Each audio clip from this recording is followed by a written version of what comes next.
Not everyone can afford to get their hands on 200 packs and buy every card to build the best decks in Standard, so I'm going to be breaking down 5 single prize budget conscious decks that you can use in 2021 to get some wins on the ladder and maybe even some wins in events. Before I start though, it became very apparent early on in my testing that every budget deck has the exact same weakness, and that is low HP Pokemon. In the new Standard format, you have Pokemon that absolutely destroy your bench, and since Mew from Unbroken Bonds has rotated, you can't protect them. Rapid Strike Urshifu VMAX can do 120 damage to 2 Pokemon, while their Quick Shooting Inteleon can deal anywhere from 20 to 60 damage per turn to any Pokemon they want on your side of the field. There's also Inteleon VMAX, which does 60 damage to a bench Pokemon, and let's not forget about Shadow Rider Calyrex V putting 5 damage counters on 2 of your Pokemon, and Dragapult VMAX spreading 5 damage counters wherever they want. There isn't a good strategy to protect your bench, so even if you play these budget decks optimally, their low HP might be something that costs you the game in the end.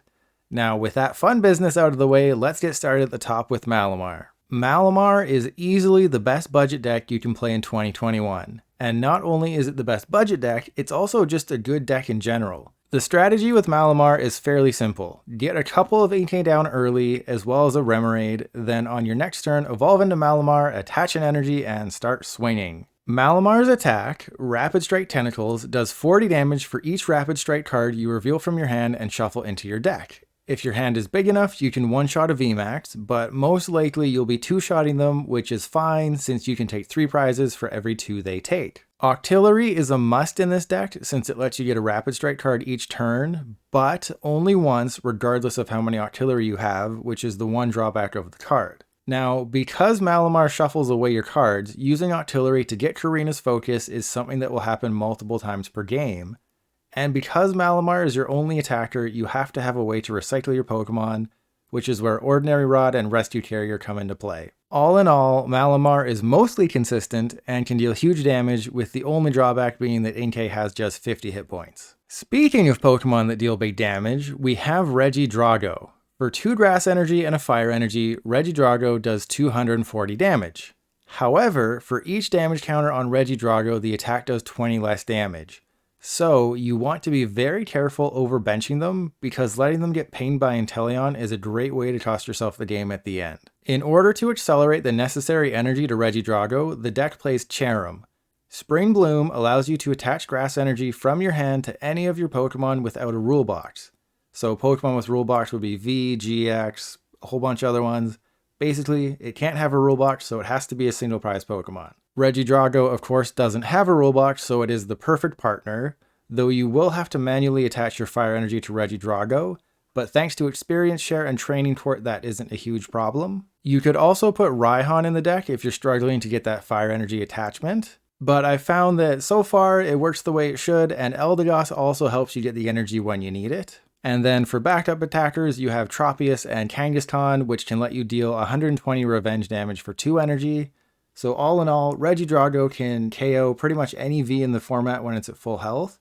And when it comes to VMAXs, you deal as much as you can with Regidrago, and then you clean them up with Rally back Tropius or Kangaskhan. Now, the reason Regieleki is on this list is solely because of Flaffy.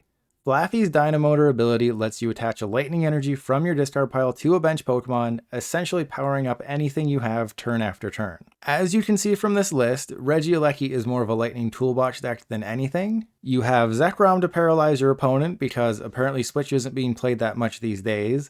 Zapdos can snipe 160 damage to any Pokemon V, and of course there's Regieleki to deal 120 to the active and 40 to 2 bench Pokemon. I'll admit that the list isn't perfect and definitely needs some tweaking, but part of the fun of PTCGO is building a deck that's your own and winning, so I'll let you have fun with that. So if you want to go with a heavier spread focus with Zapdos and Regieleki, go for it.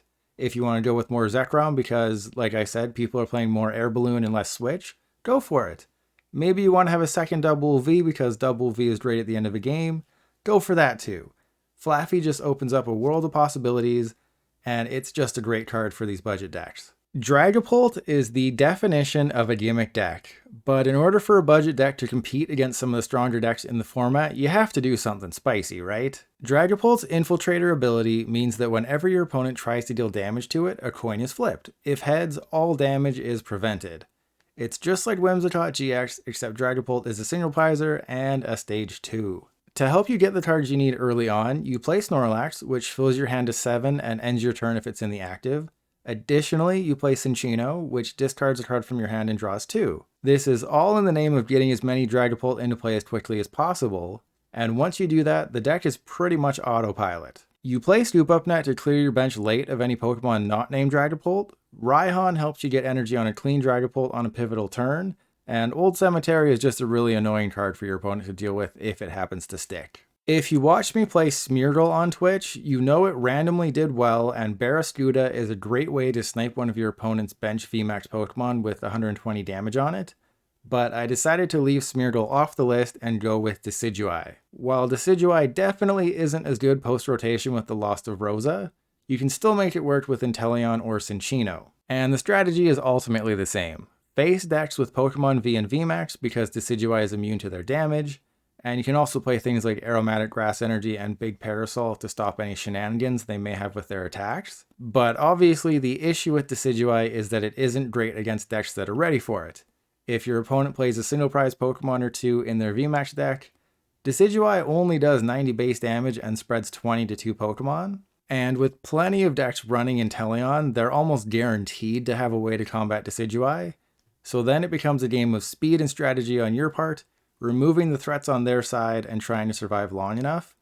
And unfortunately, that is easier said than done, so that's why it's at number 5 and not higher on the list. I will mention that I didn't have too much time to test any of the amazing rare Pokemon, but I would imagine Amazing Zacian with Gardevoir is the best of the bunch, being able to do 300 damage if your opponent has a VMAX in play. Unfortunately, the awkward energy cost of all of the amazing rare Pokemon keeps pretty much all of them from being great, even though Yveltal can just knock out any Pokemon and Kyogre can spread 80. The awkward attack costs just, right now, they're just not good enough. And that'll do it for this video. If you want to watch me play Malamar and lots of other decks live, check me out on Twitch, I'll leave a link below. Otherwise, I'll be posting new videos daily here on YouTube, so stay tuned for those.